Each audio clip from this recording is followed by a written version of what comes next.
One.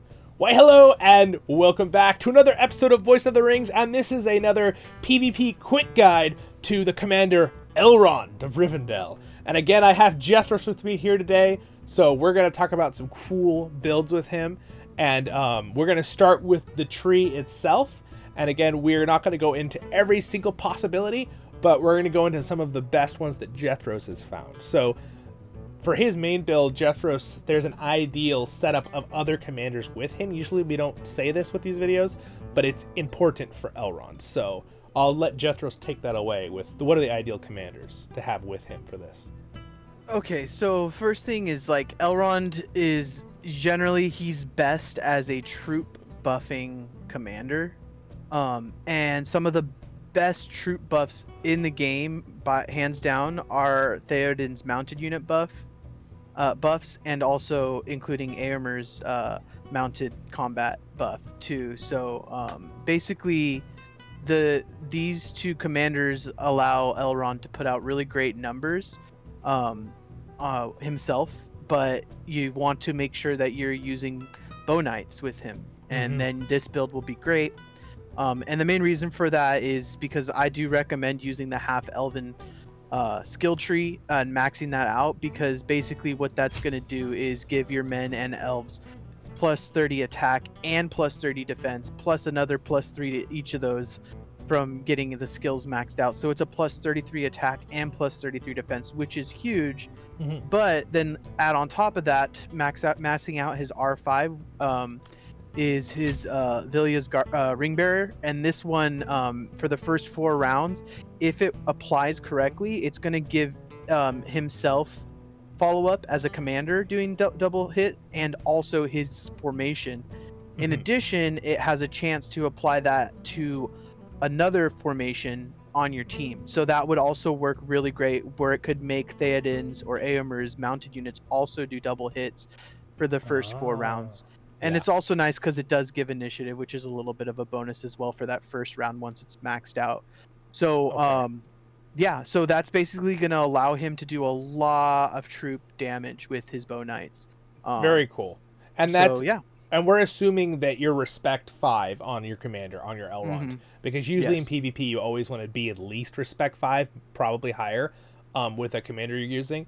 But real quick, just a side thing for people, if they don't want to have that certain build with those commanders, also, would you normally throw in like Gil-galad too, or something?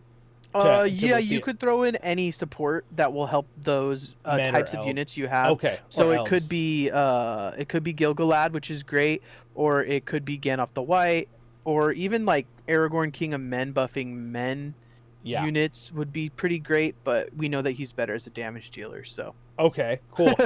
Yeah, exactly.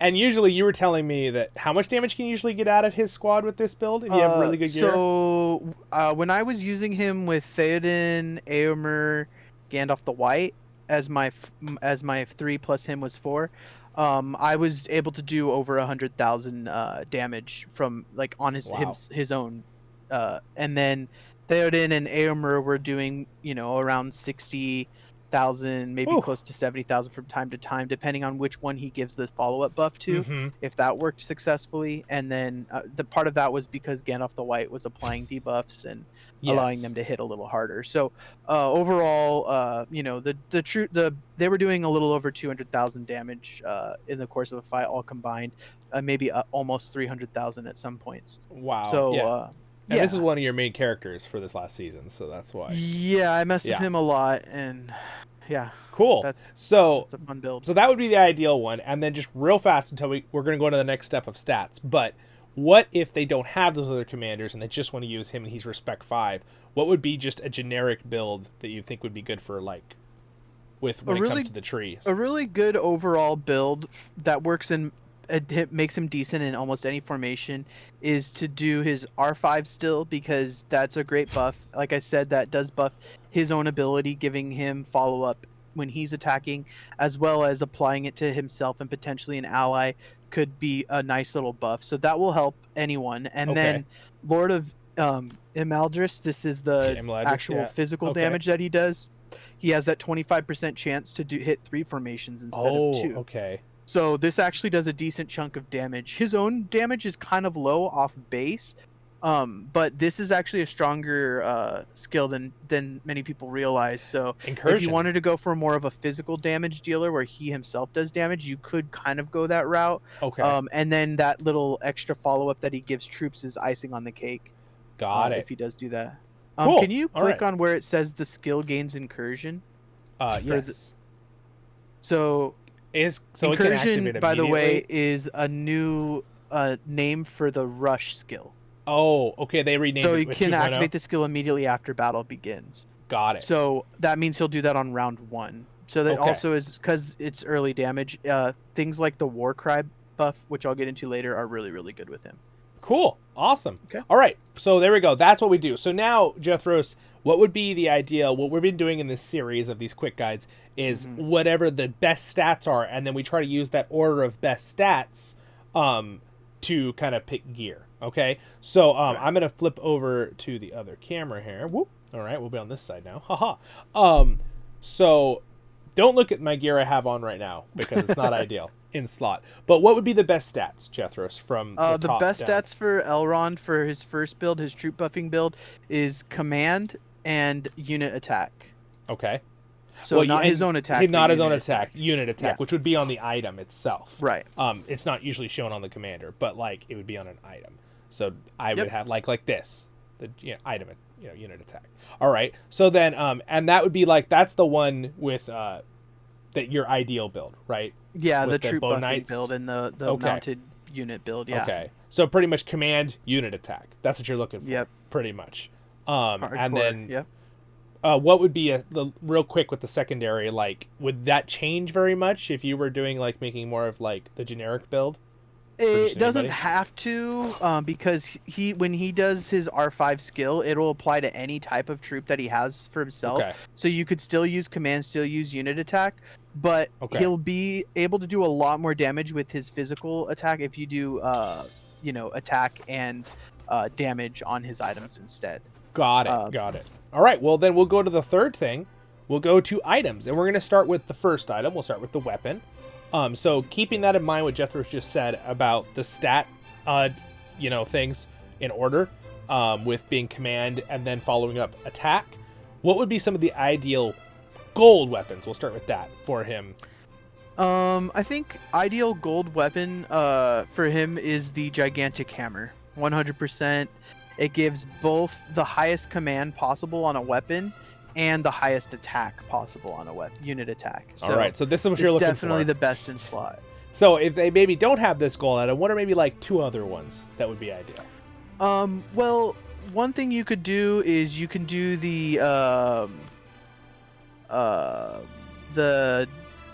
Elven White Knife. That's the name of it. Elven White Knife. That one is definitely good command and good unit attack too. Okay, so that could be a good backup one. And then if they don't have any either of those, they can just look for an item that has command and then maybe like unit attack or maybe defense as a third option if they have no really good one for the other.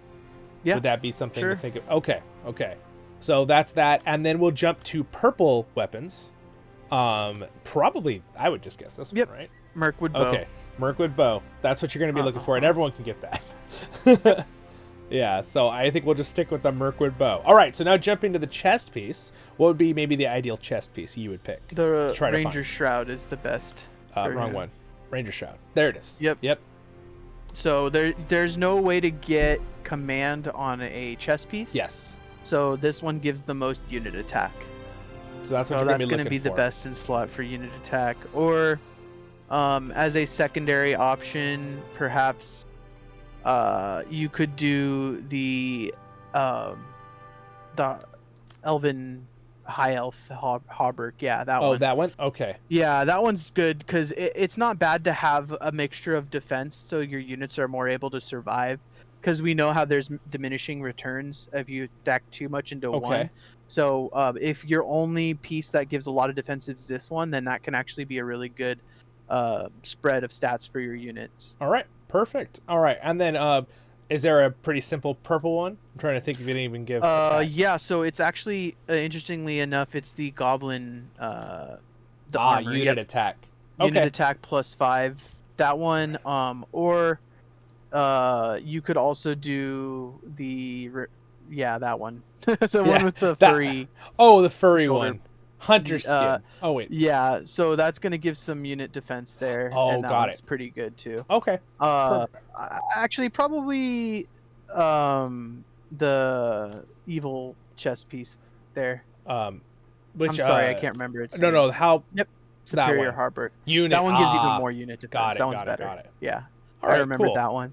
Yeah. You Yeah, mix Jethros up role is... playing with non-role playing, and you're like, yeah. wait, oh, he can do these now. It's whatever. Yeah, exactly. Yeah. Jethros is Okay. really good with all these names because I don't remember half of them most of the time. Even though I play it all the time. So and then we're gonna go for we'll do the helmet next, right? All right. So the best helmet is definitely the Hunter's Guide.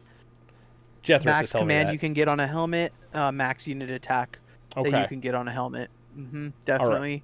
And then maybe is there any that like secondary? The Orc helm is pretty helm. good.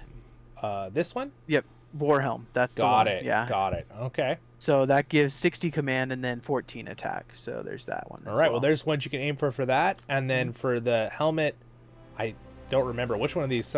It's definitely the Trapper's Hood. Yep. Trapper's Hood. That's the one. So just go for the Trapper's Hood.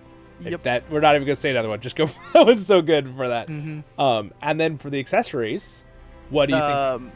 The carved dragon tooth or whatever is probably the best one for that. Oh, is it even here? Oh, you know what? You have to go into the rewards only. You have to earn that reward. So let's say they didn't have the card dragon tooth. I could show them I have it, but what would be a second? The Harp of Rivendell or whatever. All right, Silver Harper Rivendell. Okay, that would be a really good one. So, and I'll show you. I forgot to name the color. My bad. Oh no, it's silver. No. It should be a gold Harper. I know, gold is better. And then I know because it's a gold item, right? So what about the what purple item would they? Our favorite accessory. Oh, this one. Yes, that one. Yes. Wizard's Fire. Should be a weapon to shoot people. Me and Jethros are laughing. Yeah, you can just shoot it at things, you know? Yeah, exactly. It's a pretty big explosion, especially the dragon firework. Yeah, exactly. All right, so there's those, and then the ideal accessory, you can get it with the rewards, and I have it, I'm pretty sure. Don't I have the dragon tooth? Maybe I don't have the dragon's tooth. Thought I did, though. Let me just look real quick here. You probably still have the shop available, right? You're in Bag End. Oh, that's true. So you can try to click it there. Oh, there it is. There it is. That's I don't think that's the only way to get it. I think for that regular Matham chest doesn't have it as a reward, but I think other chests do sometimes. Oh, okay. So you can always click on it and just find out if that's one of the rewards in that chest. Got it. If you want to make sure you have a chance at that. All right. Well, now that we've done 4 of those things, the last thing we like to cover in these fast guides is the set bonuses. What would you look for the ideal set bonus? I think I know, but yeah. So I mentioned earlier, actually, the Warcry buff. I don't want to undervalue how strong that is, considering the fact that he has a buff that gives follow-up for the first 4 rounds. Warcry synergizes really, really nicely with that. Okay. So Warcry is one of the best, but if he just has Might, is a really, really great one, or Sharp Blade. Obviously, okay. So yeah, Sharp Blade is really good. List. Okay. Sharp Blade is better for when you don't have a lot of unit attack, but if you have like the best in slot, then prioritize the other buffs instead. Warcry or Might. Okay, perfect. Well, there you go, guys. There you have it. How was that? All right, guys. That's all right. Yeah. I think we went through that pretty quick. Don't forget to like and subscribe, guys. And we'll see you in the next episodes of Voice of the Rings. Thanks again, Jethros, for your sage advice.